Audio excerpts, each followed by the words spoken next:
Hello நண்பா, நம்ம ரஜினிகாந்த் நடிப்பில் ரிலீஸ் ஆகிற மூவி தான் கூலி. இந்த படத்தோட டேரக்டர் பார்த்தா லோகேஷ் கனகராஜ் அந்த படத்தை எடுத்திருக்காரு. ஆகஸ்ட் 14 அன்னைக்கு தியேட்டரில் ரிலீஸ் ஆயிருக்கு. இந்த படத்தில் பார்த்தீங்கன்னா நாகார்ஜுனா, உபேந்திரா, சோபின், சத்யராஜ், ஸ்ருதிஹாசன் இந்த மாதிரி பெரிய பெரிய ஆக்டர்ஸ் எல்லாம் இந்த படத்தில் நடிச்சிருக்காங்க. இந்த படத்தோட கம்ப்ளீட்டான ரிவ்யூ தான் நம்ம பார்க்க போறோம். நீங்க யாரும் நம்ம சேனலுக்கு புதுசாக இருந்தீங்கன்னா மறக்காம சப்ஸ்கிரைப் பண்ணி பாருங்க. இந்த மாதிரி நிறைய வீடியோஸ் நம்ம சேனல் அடிக்கடி போட்டுருப்போம். சரி வாங்க டைம் வேஸ்ட் பண்ணாம வீடியோக்குள்ள போலாம். இந்த படத்தோட ஒன்லைன் ஸ்டோரி என்னன்னு பார்த்தீங்கன்னா, தன்னோட உயிர் நண்பன் சாவுல ஏதோ ஒரு மர்மம் இருக்குன்னு சொல்லிட்டு நம்ம தலைவர் ரஜினிகாந்த் கண்டுபிடிக்கிறாரு. கண்டுபிடிச்சதுக்கு அப்புறம் இந்த சாவை நம்ம நண்பன் எதுக்காக கொன்னாரு, யாரு கொன்னாங்க, இந்த கேங்குள்ள என்ன நடக்குது, என்ன பிரச்சனை அப்படின்னு சொல்லிட்டு இந்த கொலை யார் பண்ணாங்க அப்படிங்கிற மாதிரி தேடி போற மாதிரி தான் இந்த படத்தை காட்டியிருக்காங்க. அங்க தேடி போனதுக்கு அப்புறம் அங்க என்ன பிரச்சனைகள் போயிட்டு இருக்குது, அங்க என்ன கண்டுபிடிச்சாங்க, நம்ம தலைவர் அதுக்குள்ள மாட்டிக்கிட்டு என்ன பண்ணாங்க, அவங்களோட கேங் கூட சேர்ந்து என்ன பண்றாங்க, என்ன பிரச்சனை வந்தாங்க, வெளியே வந்தாங்களா இல்லையா, அந்த வில்லனை கண்டுபிடிச்சாங்களா இல்லையா சொல்லி அந்த வில்லனை கண்டுபிடிச்சாரா இல்லையா அப்படிங்கிறது இந்த படத்தோட கதை. இதுதாங்க இந்த படத்தோட ஒன்லைன் கான்செப்ட். ஒரு சிம்பிளான கான்செப்ட் எடுத்து சூப்பராகவே பண்ணியிருந்தா லோகேஷ் கனகராஜ். ஸ்கிரீன் பிரசன்ஸ் எல்லாம் பார்த்தீங்கன்னா சூப்பராகவே இருந்துச்சு. இந்த படத்தோட பாசிட்டிவ் பார்த்தலாம். இந்த படத்தோட பாசிட்டிவ் என்னன்னு பார்த்தீங்கன்னா ரஜினிகாந்த் சாரோட ஆக்டிங் ஆகட்டும் சூப்பராக இருந்துச்சு. அண்ட் இந்த படத்தில் பார்த்தீங்கன்னா அனிருத்தோட பிஜிஎம் பார்த்தீங்கன்னா சூப்பராக இருந்துச்சு. படத்தோட ஸ்டார்டிங்லேருந்து எண்டிங் வரைக்கும் பார்த்தீங்கன்னா அனிருத் பிஜிஎம் தான் சும்மா போட்டு தாக்கிட்டே இருக்காரு. அவரோட வாய்ஸ் ஃபுல்லாக கேட்டே இருக்குது. பிஜிஎம் எல்லாம் பார்த்தீங்கன்னா ஒவ்வொரு சீனுக்கு அவ்வளோ சூப்பராக செட் ஆச்சு. அதே மாதிரி இந்த படத்தில் நாகார்ஜுனாவோட வில்லன்ஸ் பார்த்தீங்கன்னா சூப்பராக ஆச்சு. அவர் வில்லனே சொல்ல ஒரு சூப்பரான ஸ்டைலிஷாக காட்டியிருந்தாரு. நல்லாவே இருந்துச்சு பார்க்கறதுக்கு. அதே மாதிரி இந்த மலையாளம் ஆக்டர் சோபின் அவரோட ஆக்டிங் ஆகட்டும் அந்த கேரக்டர் ஆகட்டும் எல்லாமே பார்த்தீங்கன்னா சூப்பராக இருந்துச்சு. அண்ட் இந்த படத்தில் அவரோட ஒய்ஃபாக ஒரு கேரக்டர் ஒரு லேடி பண்ணியிருந்தாங்க. அவங்களோட கேரக்டர் பார்த்தீங்கன்னா சூப்பராகவே இருந்துச்சு. நல்ல ஒரு ட்விஸ்டோட சூப்பராகவே பண்ணியிருந்தாங்க. அண்ட் இந்த படத்தில் முக்கியமாக பார்த்தீங்கன்னா அமெரிக்கானோட கேமியா பார்த்தீங்கன்னா பயங்கர டிசப்பாயின்மெண்ட்டாக இருந்துச்சு. அவர் வந்து ஏதோ பெருசாக பண்ணுவார்னு பார்த்தீங்கன்னா ஒரு சிம்பிளாக முடிச்சிட்டாரு. ஒன்றுமே இல்லாத மாதிரி ஒரு ஃபிளாஷ்பேக் சொல்கிற மாதிரி ஃபிளாஷ்பேக் கேட்டு சும்மா போகிற மாதிரி ரஜினி சார் ஹெல்ப் பண்ணுற மாதிரி காட்டி சப்பையாக முடிச்சிட்டாங்க. அது இன்னும் கொஞ்சம் பெட்டராக பண்ணி தான் நல்லாவே வந்திருக்கும். அண்ட் இந்த படத்தில் எனக்கு ரொம்ப பிடிச்சது என்னன்னு பார்த்தீங்கன்னா அந்த ஃபிளாஷ்பேக்கோட எலிவேஷன் அது காட்டுறதால பார்த்தீங்கன்னா பக்காவாக சூப்பராக அவ்வளோ அருமையாக இருந்துச்சு.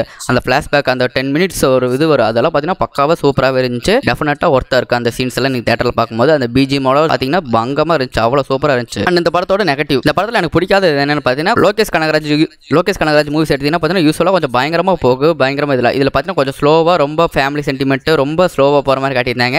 ஒரு கொஞ்சம் டீட்டெயில் லோகேஷ் கனகராஜ் மூவிஸ் எடுத்துட்டீங்கன்னா பார்த்தீங்கன்னா கேரக்டர் ஆகட்டும் ஸ்டோரி ஆகட்டும் எல்லாம் பார்த்தீங்கன்னா பயங்கர டீட்டெயிலாக இருக்கும். ஆனால் இந்த படத்தில் பார்த்தீங்கன்னா ஒரு சிம்பிளாக கொடுத்துருக்காரு. யூஸ்வலாக இல்லாத மாதிரி ரொம்ப சப்பையாக முடிச்சிட்டாரு. இந்த பவர் ஹவுஸ்னா என்ன பிரச்சனை போயிட்டு இருக்குது, அந்த கண்டெய்னரில் என்ன பிரச்சனை இருக்குது, அந்த மாதிரி அந்த கண்டெய்னரில் என்ன பண்ணுறாங்க அப்படிங்கிறது பார்த்தீங்கன்னா ஒரு பெருசாக டீட்டெயில் இல்லாமல் சிம்பிளாக சப்பையாக முடிச்சிட்டாரு. இது கொஞ்சம் இன்னும் டீட்டெயிலிங்காக சூப்பராக பண்ணியிருந்தாவே நல்லா வந்திருக்கும். அடுத்தது எனக்கு பிடிக்காத என்ன விஷயம் பார்த்தா அமெரிக்கானோட கேமியா பார்த்தீங்கன்னா சப்பையாக முடிச்சிட்டாரு. என்ன பீடி இது எப்படி இருக்கும் அந்த மாதிரி பீடி கதையை பற்றி பேசிட்டு இருக்காங்க. அந்த மாதிரி சிம்பிளாக முடிச்சிட்டாங்க. ரொம்ப சப்பையாக இருந்துச்சு. அதே மாதிரி ஸ்டோரியில் இன்னும் கொஞ்சம் பெட்டராக ஒர்க் பண்ணியிருந்தா சூப்பராக வந்திருக்கும். ஸ்க்ரீன் பிளே கொஞ்சம் நல்லாவே பண்ணியிருக்கணும். ஸ்க்ரீன் பிளே இன்னும் கொஞ்சம் பெட்டராக பண்ணியிருந்தா சூப்பராக வந்திருக்கு. ஸ்டோரி டீட்டெயிலிங் தான் எனக்கு கொஞ்சம் ரொம்ப அடி வாங்கின மாதிரி என்னமோ ஒரு டிசப்பாயின்மெண்ட் இருந்துச்சு. மற்றபடி எல்லாமே சூப்பராக இருந்துச்சு. தலைவர் ஸ்க்ரீன் பிரசன்ஸ் அனிருத் பிஜிஎம் எல்லாரோட கேமியும் எல்லாம் பார்த்தீங்கன்னா சூப்பராக இருந்துச்சு. ஓவராலாக ஒரு ஒர்த்தான மூவி. டெஃபினட்டாக போய் தேட்டர்ஸில் பார்க்கலாம். நீங்கள் யாராவது ஃப்ரீயாக இருந்தீங்கன்னா தாராளமாக செக் பண்ணி பார்க்கலாம். இந்த மாதிரி நிறைய வீடியோஸ் பார்க்க நம்ம சேனலை மறக்காம சப்ஸ்கிரைப் பண்ணி வச்சுக்கோங்க. Tata bye by.